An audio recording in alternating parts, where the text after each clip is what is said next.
Testing, testing. How's it going, guys? Looks like we are up and live. We are breaking down.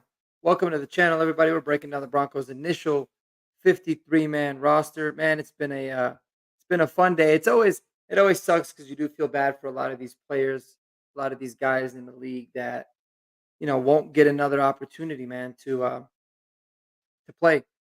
But it's exciting for Broncos fans and Broncos country to see how this roster ends up being reconstructed. I think the construction of it, I think the balance when you look at the positional groups and you really deep dive, you start to put some of those puzzle pieces together, can really shed a little bit of light on not just maybe some moves that are coming, but how the roster during the season is going to be a lot different than what this initial 53-man roster shows, right? So one of the things, not only was I kind of seeing on Twitter or hearing about on sports radio, where a lot of people were obviously really bummed about the Tim Patrick news, right? And super happy for him, man. He looks like he signed with the Detroit Lions. He's going to be an integral part. And anybody that watches this that is a Detroit Lions fan, you guys are going to love Timmy Pats. He's an absolute stud, ain't no doubt about it. Um, and a part of me, it sucks too because I was really happy to see him come back from the injuries. I was thrilled to see him, you know, um, make that comeback. And people in Broncos country, they didn't forget how important this guy was, which was nice to see. But I think what somebody had said, if there's a serious injury between, if there's an injury between Reynolds or Sutton, Broncos country is going to be really, they're really going to regret getting rid of uh, Tim Patrick. And of course that's true, right? But that's all so hypothetical, right? Just like a lot of things when you're looking at these kinds of moves. Because, uh Marvin Mims ends up being a really impactful player and he starts to be a very productive wide receiver for you. Or Devon Vele seems to just get better and better as the season goes on. And he seems to be a stud like a lot of people have talked about him being. You're not going to sit there and look back and say, "Oh, well, thank God we got rid of Tim Patrick," even though the reason for those kinds of development could have obviously happened because of you know us moving on from a veteran. What this does, and what I've always harped on this channel, is talking about a lot of these vet guys that that you've kind of maxed out. You know what you have in them. They're taking up the opportunities and they're hindering and slowing down the development of these other young guys. Another example is look at Jerry Judy, right? Jerry Judy last year had the Broncos traded him during the trade deadline. Not only would they have probably gotten more from that trade, but they would have given several games for somebody like Marvin Mims to maybe take that next step, or for us to get a little bit more clarity as to the kind of wide receiver that he can be. But instead, he took a lot of those reps, and we ended up going into this offseason with, you know, I guess some optimism, but it was a lot more. Um, it was one of those things where there was a lot more unknown to it, and that can be kind of a, a, a dangerous thing, and something that's a little bit frustrating. So, looking at those kinds of moves, I think are really important. But at the end of the day, do I think it's the best thing for the Broncos? Um, I think it hinders the Broncos a little bit in the short term, but I think it's definitely the best thing for the long term, no doubt about it. Because as good and as solid, oh, I guess I want to say good, as solid as I think Tim Patrick could have been for this team, I don't think he's going to be the difference. I don't think he would have been the difference between making the playoffs and not making the playoffs, for example, or developing Bo and not developing Bo, or making the run game better or not making the run game better. And where he would have hurt the team, not intentionally, but by his presence on the team, he would have hurt the development of a lot of these players. And I think that's what the front office was looking at when they made this move. So um, I'm all for it, and it makes it a little bit easier for me to say that, knowing that he's landed with a really good team and a team that I think could probably end up being in the playoffs as we go. Um, so the wide receiver room is interesting.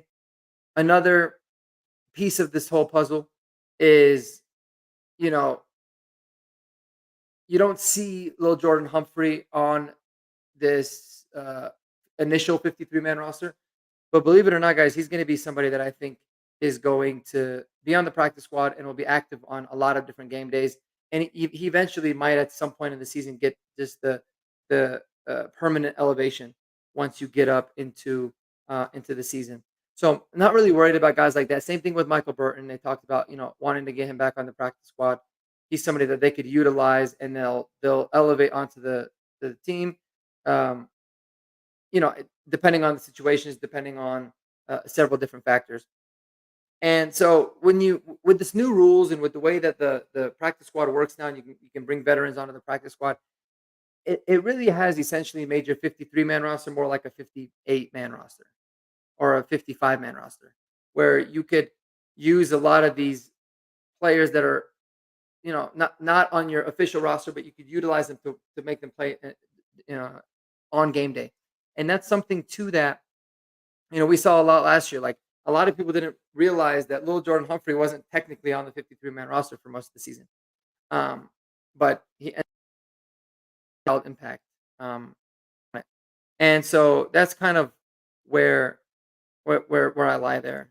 Sorry, let me just take care of this real quick.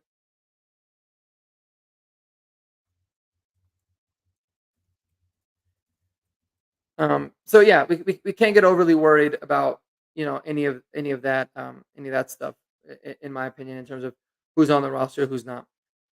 Um, the offensive line was something that I think was a little bit interesting. I think when you look at it beyond Matt Pert is going to be the swing tackle. There's a lot of reports that come out and talked about Matt Pert not necessarily being the swing, right? That Quinn Bailey was the guy that was supposed to be the swing tackle, and because of his injury, now they had to carry Palczewski and Matt Pert. Because I thought it was weird that they had essentially 3 tackles. They had Matt Pert, Palczewski, and Frank Crum. Frank Crum we know is going to be a developmental guy, but Matt Pert it seems like is going to be the backup tackle on the right side for the right, backup right tackle, and it seems like Alex Palczewski is going to be the backup. Sorry, Matt Pert's going to be the backup left tackle, and Alex Palczewski is going to be the backup right tackle.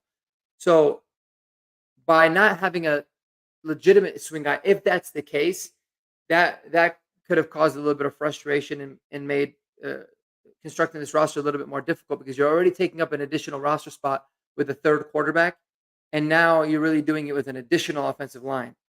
So that is something that I thought was interesting, keeping nine offensive linemen. Now I do still believe that they will ultimately make a claim or two. I think that they're going to bring in an additional player. Mike Klis had talked about looking into a um, inside linebacker. I think a pass rusher, like an edge guy that can play teams as a depth guy, is something that they could look into as well. So that's something to keep an eye out on. And I think if that's the case, then that offensive line room might be one of the rooms that they would make a change. But the injury to Quinn Bailey, I think, was swept under the radar a little bit and impacted this team and the final roster quite a bit more than you would have expected for it now. And you're kind of seeing it a little bit more with the overall roster construction there, the way that that's working. Um, and then another couple things that we had talked about that I found to be a little bit interesting as well is Tremont Smith making the team. Now, it's not that I have anything against Tremont Smith, and I know that he's one of the special teams ace guys from what I understand. But I feel like that there's a lot of guys that you can find, specifically younger guys, that can be impactful special teams players. Our special teams units, in all 3 phases, in the kicking game, the punting game, and the coverage units, they all took a massive leap forward. They were all significantly better, uh, over the course of, from last year compared to the year before. And so what that tells me is that there's a lot of it has to do with coaching, schemes, what they're being taught, effort, all that kind of stuff in terms of the special teams. And I wouldn't say that it was better because of Tremont Smith. I don't really remember him making unbelievable special teams plays. Don't get me wrong. I think he's a good player, but I felt like he was really replaceable. And another thing that's really surprising about him staying on the team is he was actually somebody that we could have saved $3.5 million on by moving on from. And it doesn't mean that we still can't. We could still move on from somebody like him. But I was a little bit surprised because he is somebody that is a special teams player, but doesn't really do much when it comes to uh, you know, the depth at corner. I mean, can he play? Sure, but there's other young guys that I feel like you might be a little bit more intrigued by. Um, so that was one that I was a little bit surprised by. But yeah, I'd like to know what you guys think about if there's any surprises, if there's anybody that you all felt was uh, was a little bit of a shock for the day. Because yeah, I thought the Draymond Smith one wasn't necessarily a shock, but it was a little bit more strange for me. I just didn't really agree with it. I didn't necessarily get that move overall. I also thought having four corners was a little four safeties was a little bit interesting too.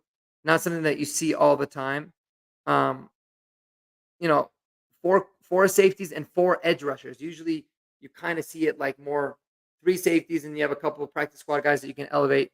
But then you have five edge rushers. So I'm interested to see what they have because I do. I've said it before. I love the edge rusher room. I love Jonathan Cooper, Baron Browning, Nick Bonito, Jonah Ellis. I think that is so good, top down, and in every way. Bunch of potential that you can tap into. High effort, hungry guys, a lot of talent. Um, you have a veteran in the room there with Jonathan Cooper. I love the four pass rushers, but it's a room that could get really thin really quickly if there are injuries. And the real concern is I don't know, besides maybe a Thomas Incoom, I don't know who they could really bring back onto the practice squad that would make sense unless they look elsewhere. So that's another place potentially that I think the Broncos can look um, as well. One of the guys was Jason Okwara, I think is how Justin Okwara, I think is how you pronounce it. He played with the Lions for a few years, and he just got cut from I think the Titans or another team. He's somebody that was a little bit interesting when I was kind of sifting through the wires as potential inside linebacker guys and outside linebacker guys because he's played both, but he's settled in more to the edge role. But he's somebody to keep an eye out on as someone that we can maybe make a claim and bring in here on the 53 man roster. So, but overall, guys, I mean, when we go through the units and we talk about grades or how I feel about them, obviously a lot of these rooms are going to be hard to grade, right? It's going to be a lot of it is going to be, just really based off of my opinion rather than so much history and data because there's so many young players, there's so many guys that haven't really gotten the opportunity to play much in this league. And the first one is the quarterback room. I love the quarterback room. I give this quarterback room an A plus based off of everything that I've seen from Bo Nix based off of understanding that Jared Stidham and Zach Wilson are both two young, very capable guys that bring some experience to this room that can run this offense that can win you some games. I don't have to beat a dead horse on that. I love the room. The running back room is something that is a room that's always been a frustration for me in a way, and I think it can become a frustration if Sean Payton is stubborn with his way about going about it. And I'll explain. So I love Javonte Williams, I always have, but I also have the understanding that Javonte Williams suffered a knee injury that has ended a lot of players' careers. So the fact that he didn't even miss a game and he played last year was nothing short of a miracle. But he didn't look really anything like his old self, which was understandable.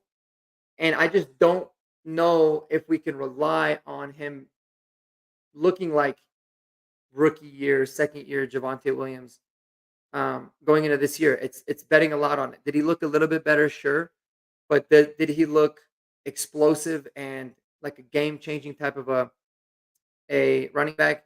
He didn't. And if he doesn't become that, if he doesn't return to old form, I would at least hope that Sean Payton would quickly be able to turn the keys over to McLaughlin, Blake Watson, and Audric Estime, and let those guys get a little bit more opportunities, and let them really prove what it is that they can do on their end. So that's kind of where I'm at there. Um, I love Jaleel McLaughlin and I love Blake Watson. There's a lot of question marks around Estime. I think that because there's a lot more unknown around him, he's more intriguing. So I kind of like the idea of Estime. um, as a running back, but we're really putting all of our chips in one basket when it comes to Javonte Williams being that guy. And the old school pounded physical runner is kind of a dying breed, right? Because you've got a lot of these new school running backs, some of the better running backs in the NFL, that they have that really good blend of speed, quickness, and power. And it's not just straight power running. Um, and so that's something that I always would prefer. Javante Williams is a pretty decent pass catcher. He can beat you out of the backfield, but he kind of seems a little bit more one trick pony ish. Doesn't really have much wiggle to him. He's not necessarily an explosive guy. He's not going to take a 60-yard run to the house. He's just going to kind of wear you down. And I don't know how I feel about that style of running back being the full time starter. Jaleel McLaughlin at least brings this juice, so I'd like to see a lot more of him mixed in.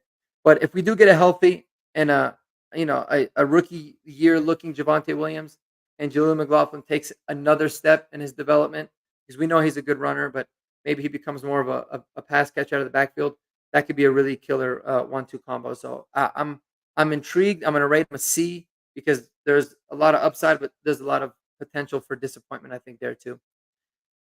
Very similar in terms of how I feel about the wide receiver room.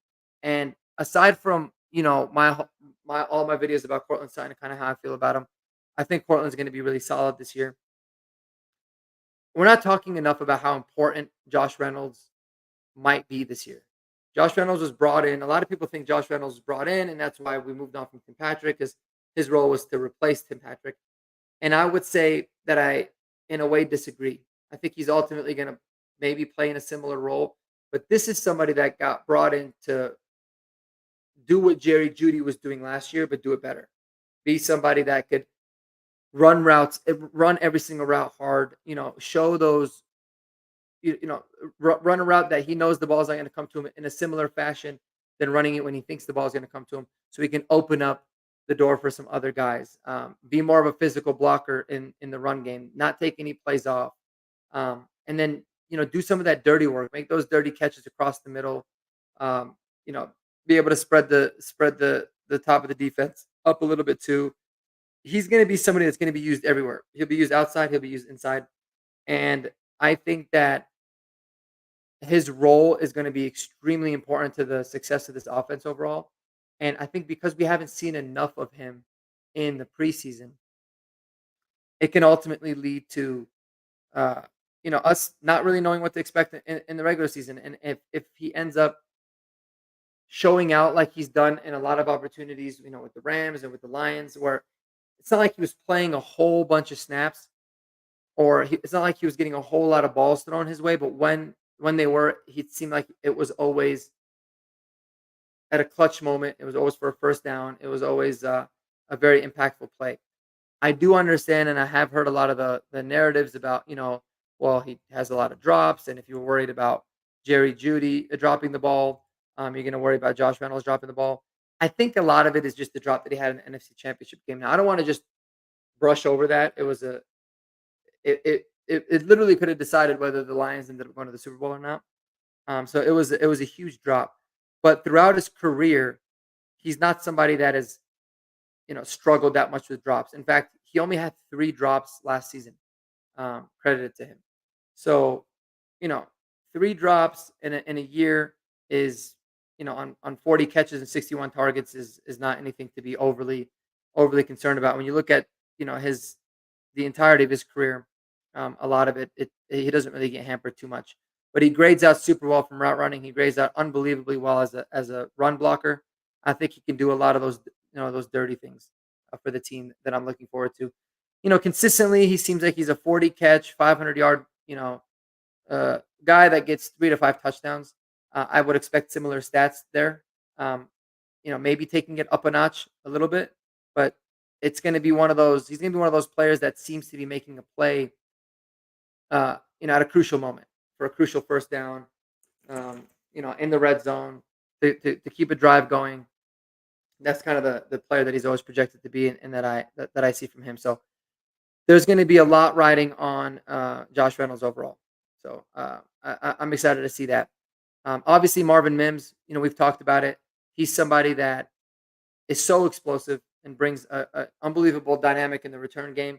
Um, don't take what Sean Payton said in the offseason lightly either, right? And this is another reason Marvin Mims, I think, is way more than Josh Reynolds. I think he is one of the biggest factors as to why we don't have Tim Patrick on this team anymore. Because if you remember, Sean Payton in the offseason, he talked about, you know, we think that, he basically he took blame, if I can remember. I don't want to, you know, uh, misquote him, but he had said something along the lines of, you know, we kind of hampered his growth and development because we didn't get him on the field. We didn't get him enough opportunities. Um, because he was kind of stuck behind, Jerry Judy and Cortland Sutton and Lil Jordan Humphrey at times last year.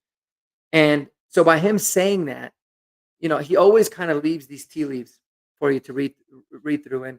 And I think he said that for a reason. And I'm very confident that you're going to see Marvin Mims involved a lot more in the offense.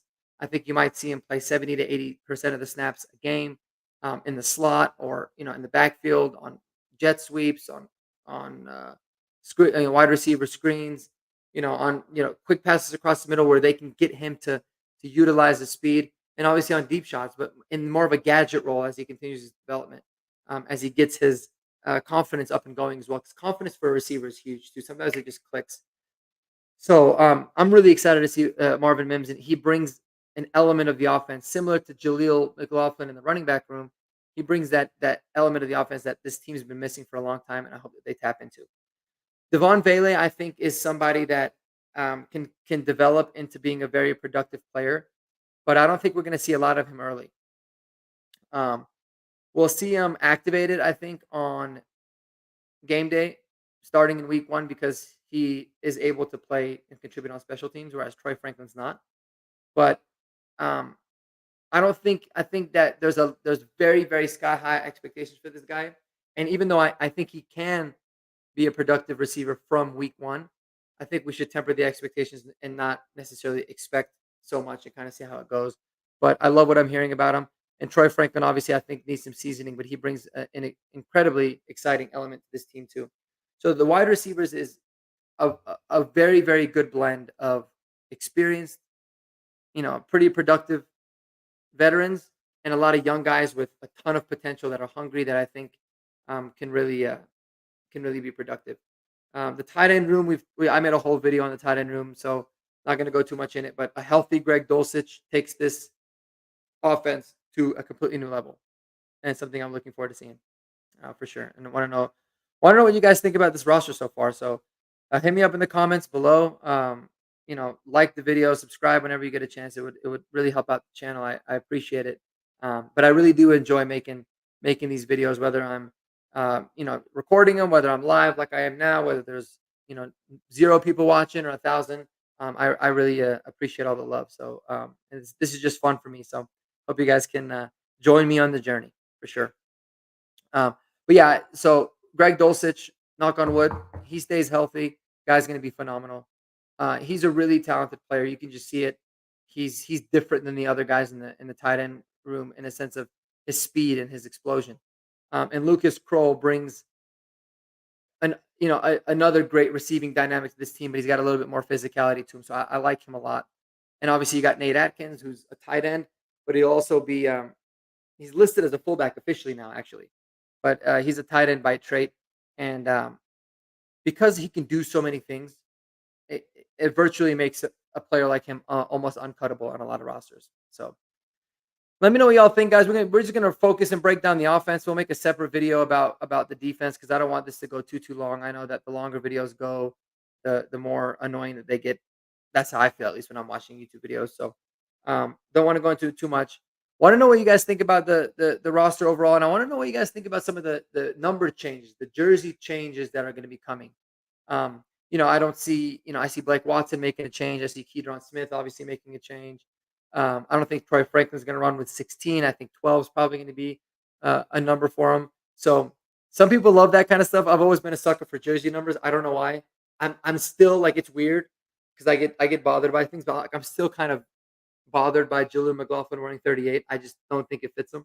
So maybe it's a weird thing for me, but excited to see some of those jersey changes. I think we'll start seeing some of those announcements tomorrow as we build out the practice squad, and we'll dive into the practice squad as well because that is arguably equally as important as the starting roster, given the landscape and the rule changes. But all right, y'all, I appreciate it. Y'all have a great rest of your evening. Mile high salute, and until next time, y'all take it easy and peace out.